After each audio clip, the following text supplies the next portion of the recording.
ইমাম সাহেব বান্ধে ফেলাবেন। বিসমিল্লাহির রহমানির রহিম। উপস্থিত এই তোরা এমন করিস কেন? নেতারে আগে একটু কথা বলতে দে। বিএনপির কথা শুনবে, না হয় এখান থেকে ইউএনওগিরি অফিস ছেড়ে অন্য জায়গায় চলে যেতে হবে। আগামী নির্বাচনে যদি আমরা জয়লাভ করে ক্ষমতায় যেতে পারি, পুলিশকে আমি না, এই গ্রামের যারা বিএনপি নেতা থাকবে তারা যা হুকুম করবে সেই হুকুমে চলতে হবে।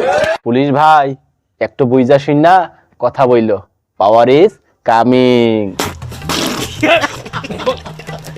আমি যদি বাংলাদেশের প্রধানমন্ত্রী হই, সোহরাওয়ার্দী উদ্যানে আমার একটা মূর্তি বানায় রাখবো রাবারের। মানুষ ইচ্ছা মতো যায় জুতা পেটা করবে, গোবর মারবে, কাদা মারবে, সবকিছু মারবে। এমন কাজ কইরো না ভাই, দেশে আবার জুতার সংকট পইরা যাইব।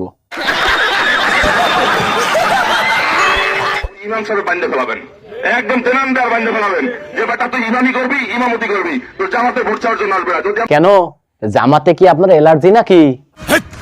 কি বলছিস তুই? তাহলে এত ভয় কিসের? নিঃসন্দেহে তুই ঠিক কথা বলেছিস। আমাদের চোখের সামনে দিয়ে ওই জামাত রাজাকারকে ভোট দিবেন আর আপনারা বাড়িতে শান্তিতে থাকবেন। ওই শান্তিতে কিন্তু আমি থাকতে দেব না। নির্বাচিত হওয়ার আগেই এই কথা? তাহলে একবার ভাবুন ক্ষমতা পেলে এরা কি করবে। এখনো সময় আছে, ভালো হয়ে যা। যদি মনে করেন যে কিরণ সাহেবকে ভোট দিবেন তাহলে এই সেন্টারে ভোট দিতে আসবেন। আর যদি মনে করেন না কিরণ সাহেবকে ভোট দিব না, আমি একটা ভোট চুরি করে দাঁড়িয়ে পাল্লাই দেবো, তার কি হবে এখন বলবো না, ওই দিনই বলবো তার ব্যবস্থা কি করা যাবে। তাহলে অযথা ভোট করার কি দরকার?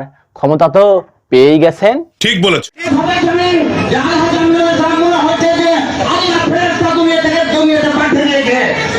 নাউজুবিল্লাহ।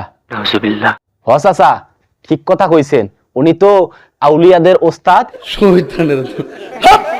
আসছিলাম ময়মনসিং ডাক্তার দেখাতে, আলট্রাসাউন্ড করার জন্য। মানুষ আলট্রাসাউন্ড করে দেখে ছেলে হবে না মেয়ে হবে, আর আমি আলট্রাসাউন্ড করে দেখলাম বিএনপি ক্ষমতায় আসবে। ভাই তাসাসি ভিতরে ধান টান কিছু দেখতে পাইছেন নাকি?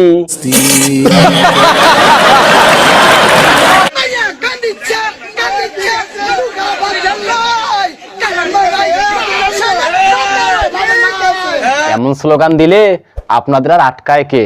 জয় নিশ্চিত। এটা কোনো কথা? এটা কেমন একটা অসভ্যতা বল।